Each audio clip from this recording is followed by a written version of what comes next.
ನಮಸ್ಕಾರ.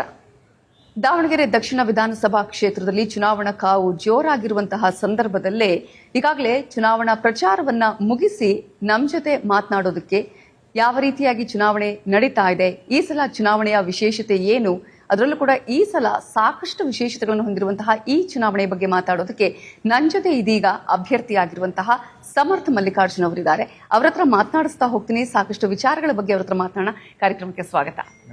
ಹೇಗಿದ್ದೀರಾ? ಚೆನ್ನಾಗಿದ್ದೀನಿ ಮ್ಯಾಮ್. ಚೂರು ಭಾಳ ಅಡ್ಡಾಡೋದಾಗ್ತೈತಿ.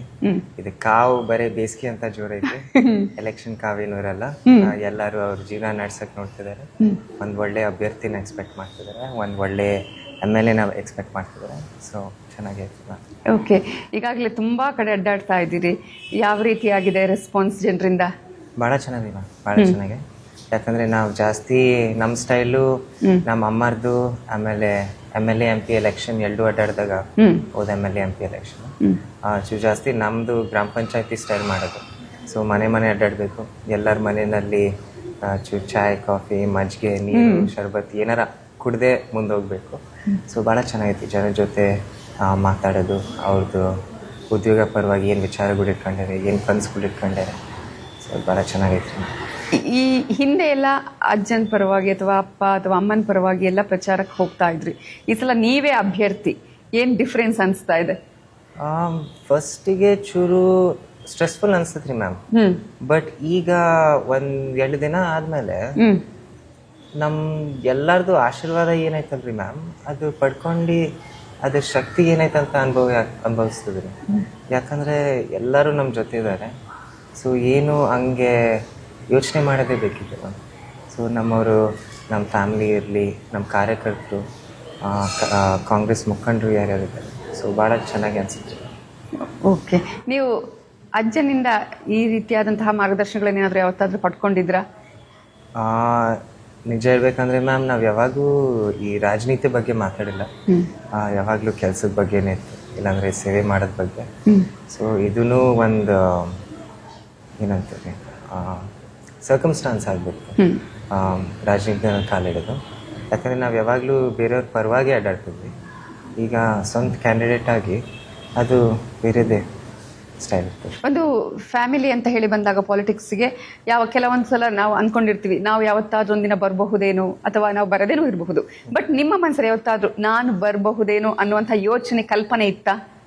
ಯಾವಾಗುದಿಲ್ರಿ ಮ್ಯಾಮ್, ಯಾವಾಗುದಿಲ್ಲ.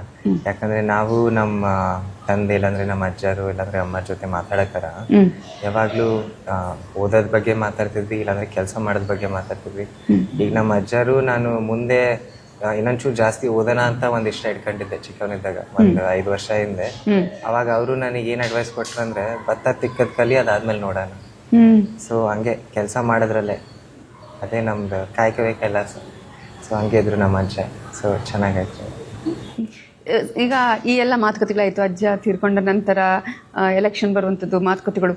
ನಿಮಗೆ ಫಸ್ಟ್ ರಿಯಾಕ್ಷನ್ ಅಥವಾ ನಿಮ್ಮ ಮನಸ್ಸಲ್ಲಿ ಬಂದಂತಹ ಥಾಟ್ ಏನು ಅಂತ ಹೇಳಿ? ಎದ್ರ ಬಗ್ಗೆ? ಎಲೆಕ್ಷನ್ಗೆ ನೀವು ನಿಂತ್ಕೋಬೇಕು ಅಂತ ಹೇಳಿದಾಗ, ಆ ರೀತಿಯಾದಂತಹ ಒಂದಷ್ಟು ಮಾತುಕತೆಗಳಾದಾಗ ನನಗೂ ಸರ್ಪ್ರೈಸ್ ಆಯ್ತು ಮ್ಯಾಮ್. ಯಾಕಂದರೆ ಎಲ್ಲ ಕಾಂಗ್ರೆಸ್ ಕಾರ್ಯಕರ್ತರು, ಆಮೇಲೆ ಚೂರು ಎಲ್ಲ ವರ್ಗದ ಮುಖಂಡರು, ಲೀಡರ್ಗಳು ನಮ್ಮ ಹೆಸರು ತಗೊಳಕ್ಕಾರ ನಾನು ಎಕ್ಸ್ಪೆಕ್ಟ್ ಮಾಡ್ತಿದ್ದಿಲ್ಲ. ಯಾಕಂದರೆ ನಾವು ಬರೀ ಒಬ್ಬರು ಕಾರ್ಯಕರ್ತನಾಗೇ ಖುಷಿಯಾಗಿದ್ದೆ. ಆದರೆ ಸೇವೆ ಮಾಡುವಂಥ ಒಂದು ಆದೇಶ ಕೊಟ್ಟ ಮೇಲೆ ನಮ್ಮ ಪಾರ್ಟಿದೆಲ್ಲ ಕಾರ್ಯಕರ್ತರು, ಮುಖಂಡರು ಅದರ ಪಾಲನೆ ಮಾಡೋದು ನಮ್ಮ ಕರ್ತವ್ಯ.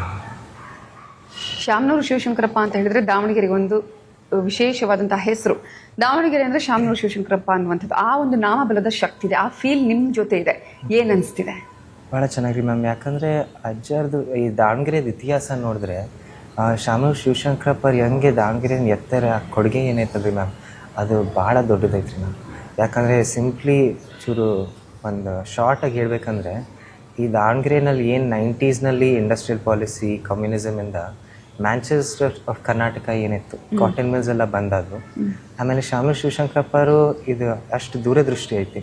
ಅದು almost 1950s, late 50s Bapuji ವಿದ್ಯಾಸಂಸ್ಥೆ ಶುರು ಮಾಡಿದ್ರು. ಸೊ ಪಾಲಿಟೆಕ್ನಿಕ್ ಕಾಲೇಜಿಂದ ಶುರು ಮಾಡಿದ್ರು. ಆಮೇಲೆ ಬಿಫೋರ್ ಅವ್ರು ಪಾಲಿಟಿಕ್ಸ್ ಎಂಟ್ರಿ ಮಾಡೋಕ್ಕಿಂತ ಮುಂಚೆನೇ ಎಷ್ಟೊಂದು ವಿದ್ಯಾಸಂಸ್ಥೆಗಳು ಕ್ರಿಯೇಟ್ ಮಾಡಿದ್ರು. ಈ ಡೆಂಟಲ್ ಕಾಲೇಜ್ ಇರಲಿ, JJMMC ಕಾಲೇಜ್ ಇರಲಿ, ಲಾ ಕಾಲೇಜು, ಆರ್ಟ್ಸ್ ಕಾಲೇಜು, ಇವೆಲ್ಲವು. ಸೊ ಅದು ಮ್ಯಾಂಚೆಸ್ಟರ್ ಆಫ್ ಇಂಡಿಯಾ ಯಾವಾಗ ಬಂದಾಯ್ತಲ್ರಿ ಮ್ಯಾಮ್, ವಿದ್ಯಾಕೇಂದ್ರ ಆಫ್ ಕರ್ನಾಟಕ ಟ್ರಾನ್ಸಿಷನ್ ಆಗ್ಬಿಡ್ತು ಅದಷ್ಟಿಗೆ ಅದೇ. ಸೊ ಅದು ಭಾಳ ಚೆನ್ನಾಗೈತ್ರಿ ಮ್ಯಾಮ್. ಈಗ ಮತ್ತೆ ನಮ್ಮದು ಅದೇ ಕನಸು, ಅಜ್ಜರಿಯಂಗೆ ಈಗ ಚಿತ್ರದುರ್ಗ ದಾವಣಗೆರೆ ಡಿವೈಡ್ ಆದಮೇಲೆ ಈಗ ದಾವಣಗೆರೆನೂ ಚಿತ್ರದುರ್ಗದಿಂದ ಮೇಲೆ ಎತ್ತಾರೆ ಮ್ಯಾಮ್ ಒಂದು ಲೆವೆಲಿಗೆ. ಸೊ ಅದೇ ಮುಂದುವರೆಯೋದು, ಆ ಮಾರ್ಗನೇ ನಡೆಸೋದು ಅಂತ ನಮ್ಮೊಂದು ಕನಸು. ಎಸ್, ಯುವ ನಾಯಕ, ಸಾಕಷ್ಟು ಸವಾಲುಗಳು ಕೂಡ ಇದೆ, ಸಾಕಷ್ಟು ಅವಕಾಶಗಳು ಕೂಡ ಇದೆ ನಿಮಗೆ. ನಿಮ್ಮ ಪ್ರಿಯಾರಿಟೀಸ್ ಏನು? ಮುಖ್ಯವಾಗಿ ಭಾಳ ಪ್ರಯಾರಿಟೀಸ್ ಇದಾವೆ ಮ್ಯಾಮ್. ಯಾಕಂದರೆ ಈಗ 100 CR ಕರ್ನಾಟಕ ಸ್ಟೇಟು ನಮ್ಮ ದಾವಣಗೆರೆಗೆ ಬಜೆಟ್ ಮಾಡಿದ್ರಿ ಮ್ಯಾಮ್. ಸೊ ಅದನ್ನು ಒಬ್ಬ MLA ಆಗಿ ನಾವು ಪ್ರತಿಯೊಂದು ಮನೆಗೆ ಮುಟ್ಟಿಸ್ಬೇಕು ಮ್ಯಾಮ್. ಪ್ರತಿ ಧರ್ಮ, ಪ್ರತಿ ಜಾತಿನಲ್ಲಿರೋ ನಮ್ಮ ಮತ ಬಾಂಧವರು ಯಾರಿದ್ದಾರೆ ಅವ್ರಿಗೆ ಮುಟ್ಟಿಸ್ಬೇಕು ಮ್ಯಾಮ್. ಸೊ 2,35,000 ಜನ ಇದ್ದಾರೆ. ಸೊ ಅದೇ ನಾವು ಕ್ಯಾನ್ವಸ್ ಮಾಡೋಕ್ಕಾರ ಚೂರು ಎಲ್ಲರಿಗೂ ಮುಟ್ಟಕ್ಕೆ ನೋಡ್ತೀವಿ ಮ್ಯಾಮ್. ಅದಕ್ಕೆ ನಾವು ಚೂರು ಗ್ರಾಮ ಪಂಚಾಯತಿ ಸ್ಟೈಲ್ ಮಾಡೋದು, ಎಲ್ಲರ ಮನೆ ಮುಟ್ಟಬೇಕು, ಎಲ್ಲರೂ ಅವ್ರಿಗೆ ಉದ್ಯೋಗ ಅಂದರೆ ಏನು ಅಂತ ಪರಿಚಯ ಪಡ್ಕೋಬೇಕ್ರಿ ಮ್ಯಾಮ್. ಸೊ ಮುಖ್ಯವಾಗಿ ಒಂದು 3 ಟಾಪಿಕ್ ಹಿಡಿಬೇಕಂದ್ರೆ, first health care ma'am. Health ಕೇರ್ನಲ್ಲಿ ಇದನ್ನ ಬೇಡಿಕೆನೂ ನೀವು ಕೇಳಿರ್ತೀರ. ಸೊ ಆರೋಗ್ಯ ಪರವಾಗಿ ಫಸ್ಟು ನಮ್ದು ಎಲ್ಲ PHCಗಳನ್ನ ಸ್ಟ್ರೆಂಥನ್ ಮಾಡೋಣ. ಆಮೇಲೆ ಸ್ಟ್ರೆಂಥನ್ ಮಾಡೋಣ ಅಂದರೆ ನಾನು ಎಲೆಕ್ಷನ್ ಮುಂಚೆನೇ 1-2 ತಿಂಗಳಿಂದ ಭಾಷಾನಗರದ ಒಂದು PHCಗೆ ಹೋಗಿದ್ದೆ ಮ್ಯಾಮ್. ಇನ್ಫ್ರಾಸ್ಟ್ರಕ್ಚರ್ ಎಲ್ಲ ಚೆನ್ನಾಗೈತ್ರಿ, ಬಟ್ ಅಲ್ಲಿ ನರ್ಸ್ ಜೊತೆ 1 ತಾಸು ಮಾತಾಡಿದ್ಮೇಲೆ ಅವರು ಒಬ್ಬರು ಗೈನಕಾಲಜಿಸ್ಟ್ ಕೊಡ್ರಿ, ಪೀಡಿಯಾಟ್ರಿಷನ್ ಕೊಡ್ರಿ, ಅದರಿಂದ ಸಾಕಷ್ಟು ಅನುಕೂಲ ಆಗ್ತೈತಿ ನಮಗೆ. ಸೊ ಡೀಟೇಲ್ಡಾಗೆ ಕೇಸ್ ಬೈ ಕೇಸ್ PHCಗಳನ್ನ ಇಂಪ್ರೂವ್ ಮಾಡಿ, ಆಮೇಲೆ ಒಂದು ಸೆಂಟ್ರಲ್ ಹಾಸ್ಪಿಟಲ್ ಒಂದು ಕಟ್ಟೋಣ ಅಂತ. ಸೊ ನನಗೆ ಪ್ರೈಮ್ ಲೊಕೇಶನ್ ಒಂದು ಮಾರ್ಕೆಟ್ ರೋಡಿನ ವುಮೆನ್ಸ್ ಆ್ಯಂಡ್ ಚಿಲ್ಡ್ರನ್ಸ್ ಹಾಸ್ಪಿಟಲ್ ಪಕ್ಕನೂ ಜಾಗ ಐತ್ರಿ ಮ್ಯಾಮ್.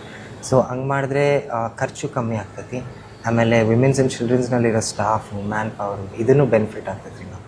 ಸೊ ಬರೀ ಎಮರ್ಜೆನ್ಸಿ, ICU, OT ಈ ಫೆಸಿಲಿಟೀಸ್ ಡೆವಲಪ್ ಮಾಡಿದ್ರೆ. 2ನೇದು ಹೌಸಿಂಗ್ ಮ್ಯಾಮ್. ಸೊ ಭಾಳ ಜನ ನೀವು ಅಡ್ಡಾಡಕರನು ಹೌಸಿಂಗ್ ಬಗ್ಗೆ ಹೇಳ್ತಾರೆ, ಬಾಡಿಗೆ ಮನೆಯಲ್ಲಿದ್ದೀವಿ, ಇಲ್ಲಾಂದರೆ ಮನೆ ಇಲ್ಲ, ಭಾಳ ಜನ ಒಂದೇ ಮನೆಯಲ್ಲಿ ಇರ್ತೀವಿ. ಸೊ ಈಗ ಅಲ್ಲೇ ನಮ್ದು AK ಕಾಲನಿಗೆ ಹೋದಾಗ ಅಲ್ಲಿ 150 ಮನೆಗಳು ಸ್ಲಮ್ ಬೋರ್ಡಿಂದ ಡೆವಲಪ್ ಆಗ್ತಿದ್ದಾವೆ ಮ್ಯಾಮ್. ಸೊ ಇದು ಪ್ಲಾಸ್ಟ್ರಿಂಗು, ಟೈಲ್ ವರ್ಕ್ ಸ್ಟೇಜಸ್ನಲ್ಲಿದ್ದಾವೆ. ಸೊ ಹಂಗೆ ಅದನ್ನು ಮುಂದುವರೆಯೋದು. ಸೊ ಇದು ಸ್ಲಮ್ ಬೋರ್ಡಿಂದ ಮನೆ ಡೆವಲಪ್ ಮಾಡೋಣ, ಇಲ್ಲಾಂದರೆ ಆಶ್ರಯ ಯೋಜನೆಯಿಂದ ಮನೆ ಡೆವಲಪ್ ಮಾಡೋಣ, ಇಲ್ಲಾಂದರೆ ಗವರ್ಮೆಂಟ್ ಸ್ಕೀಮ್ಸು ಸಿಕ್ಕಾಪಟ್ಟಿದ್ದಾವೆ. ನಿಮ್ದು ಒಂದು ಚಿಕ್ಕ ಸೈಟ್ ಇದ್ದರೆ ಒಂದು 3 ಲಕ್ಷ 5 ಲಕ್ಷ ಸರ್ಕಾರ ಕೊಡ್ತೈತಿ ಮನೆ ಕಟ್ಟೋಕ್ಕೆ. ಸೊ ಇವೆಲ್ಲ ನಮ್ಮ ಜನಕ್ಕೆ ತಲುಪಿಸೋದು. ಆಮೇಲೆ ಆ ತಲುಪಿಸೋದ್ರಲ್ಲಿ ನಮ್ಮ ಶಾಮನೂರವ್ರು ಭಾಳ ಚೆನ್ನಾಗಿ ಮಾಡಿರಿ ಮ್ಯಾಮ್. ಯಾಕಂದರೆ ಈ 5 ಗ್ಯಾರಂಟಿ ಯೋಜನೆಗಳು ಏನಿದಾವೆ ಆಲ್ಮೋಸ್ಟ್ ಐ ಥಿಂಕ್ ಈ 5 ಇಯರ್ಸ್ ಆದಾಗ ಅವ್ರು ಆಲ್ಮೋಸ್ಟ್ ಅರೌಂಡ್ 2,000 CR ನಮ್ಮ ದಾವಣಗೆರೆ ಸೌತಿಗೆ ಮುಟ್ತೈತಿ.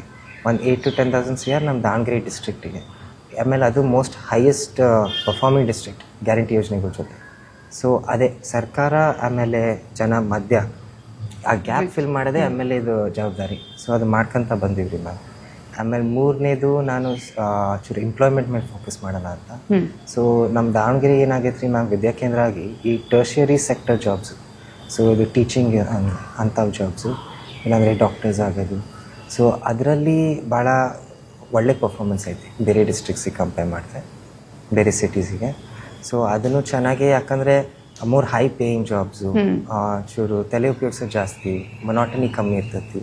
ಆಮೇಲೆ ಎಲ್ಲರೂ ಅಂಥದ್ದೇ ಕನ್ಸು ಕಾಣ್ತಾರೆ, ಅಂಥವು ಜಾಬ್ಸ್, ನಮ್ಮ ಮಕ್ಕಳು ಅಂಥ ಜಾಬ್ಸ್ ಮಾಡಬೇಕು. ಯಾಕಂದರೆ ಯಾರೇ ಎಷ್ಟೇ ಇಲ್ಲಿ ಎಜುಕೇಷನ್ ಪಡ್ಕೊಂಡ್ರು ಕೂಡ ಆಮೇಲೆ ಜಾಬ್ಗೆ ಹೋಗೋದು ಬೇರೆ ಕಡೆಗೆ. ಸೊ ಅದಕ್ಕೆ ಅದು ಅರ್ಬನೈಸೇಷನ್ ಏನಾಗ್ತೈತೆ ಅಲ್ರಿ ಮ್ಯಾಮ್, ಅದು ಒಂದು ರಿಯಾಲಿಟಿ ಆಗಿಬಿಟ್ಟೈತಿ ಈಗ ಇಂಡಿಯಾನಲ್ಲಿ, ಪೂರ್ತಿ ವರ್ಲ್ಡ್ನಲ್ಲಿ. ಎಲ್ಲರೂ ಚೂರು ಮೆಗಾ ಸಿಟೀಸಿಗೆ ಹೋಗ್ತಾರೆ. ನಮ್ಮ ದಾವಣಗೆರೆ ತುಮಕೂರು ಕ್ಲಸ್ಟರ್ ಆಗಲಿ, ನಮ್ಮ ಡೆಲ್ಲಿ NCR ಕ್ಲಸ್ಟರ್ ಆಗಲಿ, ಡೆಲ್ಲಿ, ನೋಯ್ಡಾ, ಗುರ್ಗಾಂವ್. ಸೊ ಅದು ಚೂರು ನ್ಯಾಚುರಲ್ ಆಗಿಬಿಟ್ಟೈತೆ ಎಕಾನಮಿನಲ್ಲಿ. ಆದರೆ ಅದನ್ನು ಚೂರು ಕೌಂಟರ್ ಬ್ಯಾಲೆನ್ಸ್ ಮಾಡಬೇಕು. ಸೊ ಅದು ನನಗೆ ಕೇಳಿದ್ರೆ ಇಂಡಸ್ಟ್ರಿಯಲ್ ಪಾಲಿಸಿ ನಮ್ದು ಏನೈತೆ ಮ್ಯಾಮ್, ಅದನ್ನೇ ಚೂರು ಟ್ವೀಕ್ ಮಾಡ್ಬೋದು ಸರ್ಕಾರ, ಅಲ್ಲೇ ಮಾಡ್ತಾಯಿತ್ತು. ಸೊ Tier 2, Tier 3 ಸಿಟೀಸಿಗೆ ಇದು ಇನ್ಸೆಂಟಿವ್ಸ್ ಕೊಡ್ತಿದ್ದಾರೆ ಕಂಪ್ನೀಸಿಗೆ ಮೂವ್ ಆಗೋಕ್ಕೆ. ಸೊ ಐ ಥಿಂಕ್ ದಾವಣಗೆರೆ ಒಂದು ಪ್ರೈಮ್ ಕ್ಯಾಂಡಿಡೇಟ್ ಅದಕ್ಕೆ. ಯಾಕಂದರೆ ವಿದ್ಯಾಕೇಂದ್ರ ಐತಿ, ನಮ್ಮ ಕಾಲೇಜಸ್ಸು, ಇನ್ಸ್ಟಿಟ್ಯೂಟ್ಸು ಯಾವೆಲ್ಲ ಇದಾವೆ ದಾವಣಗೆರೆಯಿಂದ ಒಂದು ಡೈರೆಕ್ಟ್ ಪೈಪ್ಲೈನೇ ಮಾಡ್ಕೋಬೋದು ಇವರು. ಇಲ್ಲಿ ದಾವಣಗೆರೆನಲ್ಲಿ ಒಂದು ಅವ್ರದ್ದು ಬ್ರಾಂಚ್ ಏನಾರ ಸೆಟಪ್ ಮಾಡ್ಕೊಂಡು. ಸೊ ಮ್ಯಾನ್ ಪವರ್ ಐತಿ, ಆ ಲೇಬರ್ ಮೊಬಿಲಿಟಿ ಸಮಸ್ಯೆ ಬರೋಲ್ಲ. ಮತ್ತು ದಾವಣಗೆರೆಯಿಂದ ಬೆಂಗಳೂರು ಹೋಗೋದು. ಸೊ ಕಂಪ್ನೀಸು ಬೆನಿಫಿಟ್ ಆಗ್ತಾರೆ, ಇನ್ಸೆಂಟಿವ್ಸ್ ಕೊಡೋಣ ಸರ್ಕಾರದಿಂದ, ಬಂದೇ ಬರ್ತಾರೆ.